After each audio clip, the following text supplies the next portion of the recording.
Bobi Nasution, Gubernur Sumatera Utara, memimpin langsung pembongkaran 2 bangunan hiburan malam yang rawan peredaran narkoba. Ratusan petugas gabungan disiagakan mengamankan jalannya pembongkaran. 5 alat berat diturunkan untuk membongkar paksa bangunan. Di salah satu lokasi hiburan malam yang juga digunakan sebagai markas Ormas, Bobi didampingi Pangdam 1 Bukit Barisan dan Kapolda Sumatera Utara menyaksikan pembongkaran.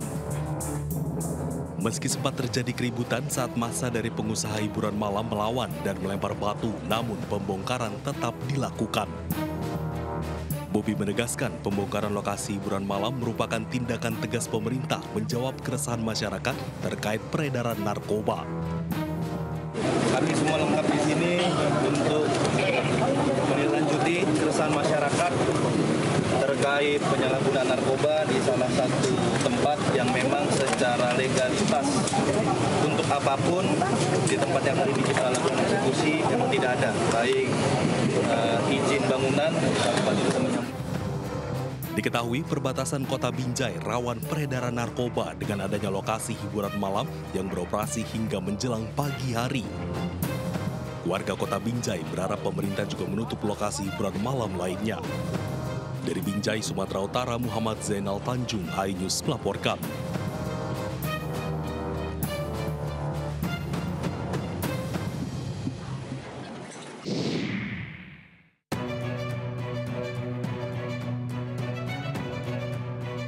Sepasang kekasih pelaku penculikan bocah di Sedati Sidoarjo ini ditangkap polisi di rumahnya di Sleman, Yogyakarta. Penangkapan dilakukan setelah ibu kandung korban melaporkannya ke polisi. Kedua pelaku, BDN 23 tahun dan ADR 22 tahun, mengaku nekat menculik bocah laki-laki berusia 1 tahun 6 bulan karena ibu kandung korban memiliki utang kepada pelaku ADR yang merupakan sahabat dari ibu korban. Modusnya sejoli ini membujuk korban untuk ikut beli susu kemasan kesukaan korban. Bagi kawan-kawan yang punya tanggungan sehingga anaknya ini dijadikan jaminan untuk melunasi hutangnya. Dari salah satu terlapor ini membujuk anak dari korban. Jadi dibujuk untuk diajak beli susu. Polisi turut menyita sejumlah barang bukti seperti handphone milik pelaku dan pakaian korban. Akibat perbuatannya, kedua pelaku mendekam di sel tahanan Polresta Sidoarjo. Dari Sidoarjo, Jawa Timur, Pramono Putra, iNews melaporkan.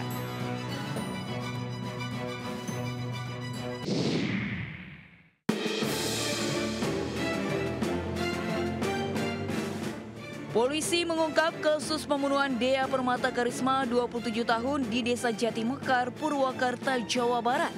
Korban ternyata dibunuh Ade Mulyana 25 tahun yang merupakan asisten rumah tangga. Ia menganiaya korban dengan palu berulang kali hingga tewas. Selain menangkap pelaku, polisi juga menyita barang bukti 1 buah palu, pakaian, 2 handphone dan sebuah sepeda motor. Kepada polisi, pelaku mengaku sakit hati dengan korban karena upahnya sebesar Rp500.000 tidak dibayar korban meski sudah ditagih berulang kali.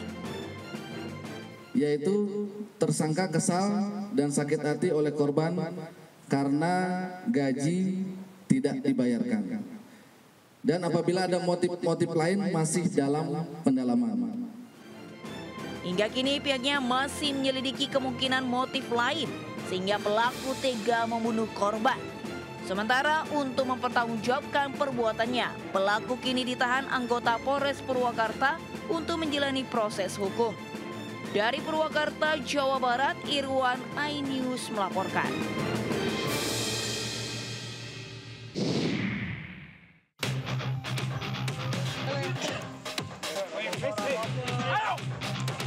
Wanita berusia 61 tahun ini ditemukan tewas di kediamannya dengan kondisi berlumuran darah dan terdapat luka berat di tubuhnya di Desa Karanglor, Manyaran, Wonogiri. Korban tinggal bersama suaminya yang sakit stroke. Polisi yang mendapat laporan warga memeriksa korban. Polisi menemukan sarung senjata tajam di lokasi, diduga merupakan korban pembunuhan. Polisi memeriksa saksi anak korban, sementara suaminya tidak bisa berkomunikasi karena sakit. Itu dalam keadaan terlungkup, sudah meninggal, terus ditemukan bahwa banyak luka di kepala, di beberapa bagian, terus darah juga banyak. Di dekat TKP ditemukan sarung parang atau mando di situ. Warga sebelumnya curiga dengan rumah korban yang masih gelap saat petang. Warga kemudian mengajak ketua RT setempat untuk mengecek ke dalam rumah. Polisi memeriksa anak korban yang berusia 40 tahun. Jasad korban telah dimakamkan keluarga, sementara anak korban menjalani pemeriksaan intensif. Dari Wonogiri, Jawa Tengah, Halim Ma'ruf, iNews melaporkan. Ini guys.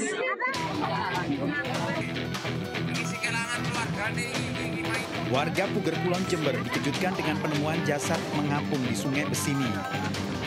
Korban yang ditemukan hanya mengenakan celana panjang, diketahui identitasnya oleh warga. Korban telah dicari keluarga namun tidak ditemukan. Jasad kemudian dibawa polisi ke Rumah Sakit Umum Daerah Subandi untuk diotopsi setelah melakukan olah tempat kejadian perkara. Ditemukan persesuaian dari jenazah tersebut dengan laporan kehilangan. Dan sudah kami mengkerucut dari rangkaian penyelidikan kami lakukan, sudah kami amankan terduga pelaku ada 2 orang. Saat ini sedang dilakukan interogasi. Artinya itu penganiayaan atau pengeroyokan? Kami masih menunggu hasil visum, nanti menunggu hasil otopsi baru bisa kami sampaikan lebih lanjut. Polisi menunggu hasil otopsi dan kedua pelaku masih menjalani pemeriksaan. Dari Jember, Jawa Timur, Bambang Sugiarto, iNews melaporkan.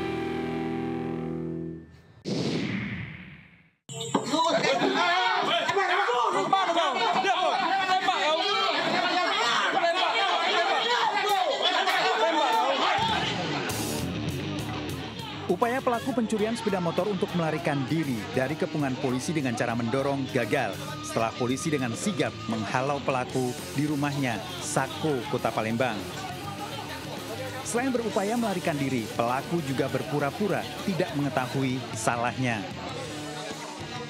Setelah diperlihatkan rekaman CCTV saat pelaku melakukan pencurian sepeda motor, mengakui perbuatannya. Sebelumnya pelaku mencuri sepeda motor di Jalan Abu Samah, Sukabangun, Sukarami, Palembang. Pelaku merupakan satu dari 2 pelaku pencurian sepeda motor yang menembak seorang mahasiswi. Peran pelaku sebagai joki saat melakukan aksi pencurian sepeda motor. Selain sudah 11 kali mencuri sepeda motor di wilayah Kota Palembang dan meresahkan warga. Setiap kali beraksi, pelaku selalu mempersenjatai dengan senjata api rakitan dan tak segan menembak korbannya. Ada salah satu pelaku yang mengeluarkan senjata api, kemudian pelaku menembakkan senjata api rakitan tersebut sebanyak 1 kali, dan pada saat itu terdapat korban yang mengalami luka tembak, yaitu masyarakat seorang perempuan. Tersangka terancam hukuman maksimal 9 tahun penjara. Dari Palembang, Sumatera Utara, Muhammad David, iNews melaporkan.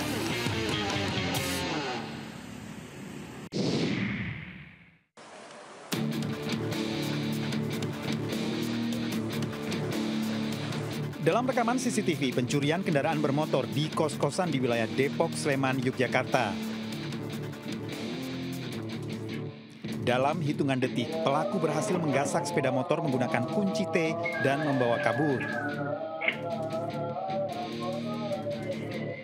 Polisi menangkap para pelaku yang berjumlah 8 orang. Para pelaku asal Subang datang ke Yogyakarta dengan merental mobil. Para pelaku beraksi dengan menyewa motor sebagai sarana kejahatan. Setelah mendapatkan hasil, motor sewaan dikembalikan dan motor curian dikembalikan ke Subang. Dalam 2 bulan beraksi, komplotan ini berhasil menggondol 17 unit sepeda motor yang kebanyakan Matic. 1 unit motor hasil pencurian dijual dengan harga 2,5 hingga 4 juta rupiah. Setelah mendapatkan hasil, sepeda motor hasil itu langsung dikendarai langsung keluar kota Dan kemudian uniknya lagi, ini kan melakukan pencurian sepeda motor. Sepeda motor yang dirental itu tetap dikembalikan, tidak dibawa kabur juga. Selain komplotan Subang, polisi juga mengungkap curanmor lain dengan total tersangka 12 orang dengan barang bukti 7 unit sepeda motor. Dari Sleman, Yogyakarta, Heru Trijoko, iNews melaporkan.